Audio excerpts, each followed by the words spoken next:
Hello guys, నేను మీ blooming బాటసారి. ఎలా ఉన్నారు అందరూ? బాగున్నారా? ఫైన్. సో నిన్న నా కంటెంట్ చాలా బాగా రీచ్ అయింది. చాలామంది సపోర్ట్ ఇచ్చారు. Thank you so much. పర్టికులర్గా నిన్న నాకు ఎవరెవరైతే కాల్స్ చేసి మాట్లాడారో మీ అందరికీ కూడా హార్ట్ఫుల్ థ్యాంక్స్ అండి. ఇలా సపోర్ట్ ఇస్తే చించేద్దాం కంటెంట్, ఓకేనా?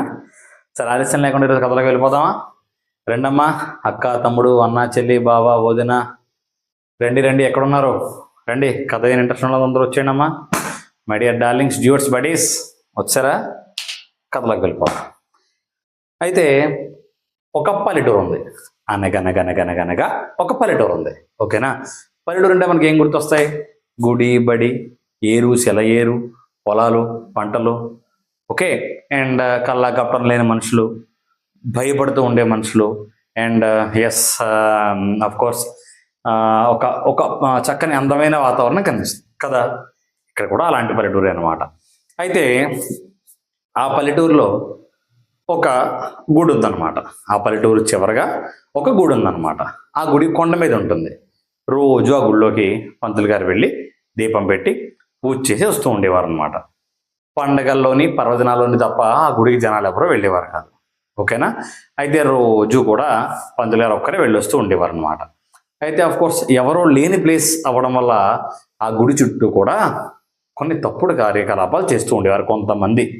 బ్యాడ్ పీపుల్, దుష్టులు, దుర్మార్గులు కొంతమంది ఆ గుడి చుట్టూ బ్యాడ్ థింగ్స్ చేస్తూ ఉండేవారు. లైక్ డ్రింక్ చేయడం, అంటే మద్యపానం సేవించడం, అలాగే సిగర్ స్మోకింగ్ చేయడం, అలాగే ఈ పేకాట ఆడడం, ఇలాంటివన్నీ కూడా చేస్తూ ఉండేవారు అనమాట. ఇలాంటివి చేస్తూ ఉండడం వల్ల ఆ గుడి చుట్టూ ఆ వేస్టేజ్ అంతా కనిపిస్తూ రోజు పొద్దున్నే పంతులు గారు కనిపిస్తూ ఉండేది అనమాట. అయితే ఒకరోజు పంతులు గారు ఊరు పెద్దల దగ్గరికి వెళ్ళారు. వెళ్ళి, ఏమండి, ఇలా మన గుడి చుట్టూ వాతావరణం ఎలా ఉంది, మరి ఆ వాతావరణం ఎలా సరిచేయాలి, అది అలా ఎవరు చేస్తున్నారో వాళ్ళని పట్టుకుని శిక్షించాలి అన్నారనమాట. ఎంత ఊరి పెద్దలైనా సరే ఎవరికి ఎదురెళ్లాలో తెలియక, ఏం చేయాలో తెలియక వాళ్ళు ఏమన్నారు, ఇంతమందిని చూసుకునే దేవుడికి ఆయన చోటుని కాపాడుకోవడం తెలియదా, ఆయన అన్యాయం చేసిన వాళ్ళకి శిక్షించడం తెలియదా, ఆయనే చూసుకుంటాడు పంతులు గారు, మీరు కంగారు పడకండి అన్నారనమాట. సరేనని చెప్పి వాళ్ళ బాబాన వాళ్ళే పోతారని వీళ్ళు మళ్ళీ రోజు వాళ్ళ పని వాళ్ళు చేసుకోవడం మొదలుపెట్టారనమాట, ఓకేనా? అయితే అప్పుడేమైంది, ఒకరోజు ఆ ఊర్లో కొంతమంది పిల్లలు ఉండేవారు అనమాట. ఆ పిల్లలందరూ కూడా రోజు వేరే ఊర్లో ఒక గురుగారి దగ్గర ఉంటూ విలువిద్య, ఆర్చరీ నేర్చుకునేవారు అనమాట. తెలుసుగా ఆర్చరీ, బాణాలు వేస్తారు కదా, అలా అనమాట. ఆర్చరీ నేర్చుకునేవారు అనమాట. అయితే ఆర్చరీ నేర్చుకుంటూ ఒకరోజు హాలిడేస్కి ఒక 3 days ఉందామని వాళ్ళు ఊరు వచ్చారు.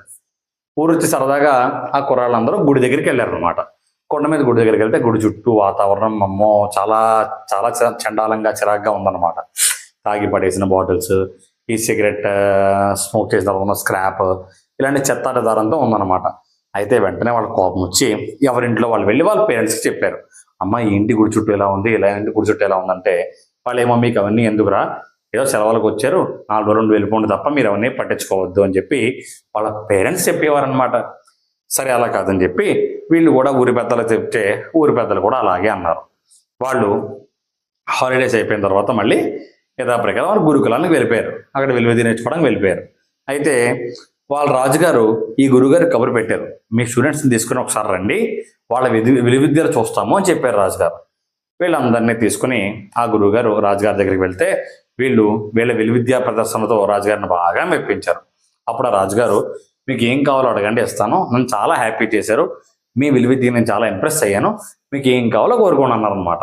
అప్పుడు ఈ కుర్రాళ్ళు వచ్చి, రాజుగారు, మా ఊర్లో గుడి ఉంది, ఆ గుడి చుట్టూ వాతావరణం ఎలా ఉంది, కొంచెం మీకు తోచిన సాయం చేసి పెట్టండి, దేవుడి చుట్టూ అలా ఉంటే బాగోలేదు పరిస్థితి అన్నారనమాట.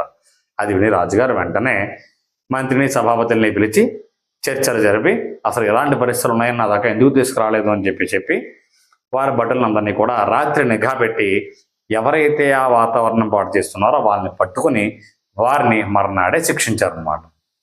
అది మొదలుకొని ఆ గుడికి, ఆ ఊరికి పట్టిన ఈ దుష్టుల పీడ విరగడైంది. మళ్ళీ రాజుగారు శిక్షించిన భయం వలన ఎవరు కూడా అలాంటి తప్పులు చేయలేదన్నమాట. గుడి శుభ్రపడింది, ఊరు శుభ్రపడింది కదా. కాబట్టి ఎవరో ఒకరు ముందడుగు వేసి ఒక తప్పుని సరైన వాళ్ళ దాకా చేరిస్తేనే ఆ తప్పు పరిష్కారం అనేది అవుతుందన్నమాట. కాబట్టి ఇలా చేశారు అని తెలిసిన, ఈ కుర్రాళ్ళు ఎలా చేశారనే విషయం తెలిసిన వాళ్ళ ఊరు వాళ్ళు, వాళ్ళ తల్లిదండ్రులు అందరూ కూడా వాళ్ళ ఊర్లో ఒక సభను పెట్టి ఈ కుర్రాళ్ళందరినీ కూడా సత్కరించి అభినందించారనమాట. మనం కూడా ఏదైనా తప్పు చూసినప్పుడు వెంటనే ఆవేశంగా మనం రియాక్ట్ అవ్వకుండా చక్కగా దాన్ని ఎవరికి చేరిస్తే, ఆ సమాచారాన్ని ఎవరికి చేరిస్తే సరైన పరిష్కారం వస్తుందో వాళ్ళకి చేర్చాలి. ఓకేనా? సో అది ఈరోజు కథ. అందరికీ నచ్చిందా? ఓకే.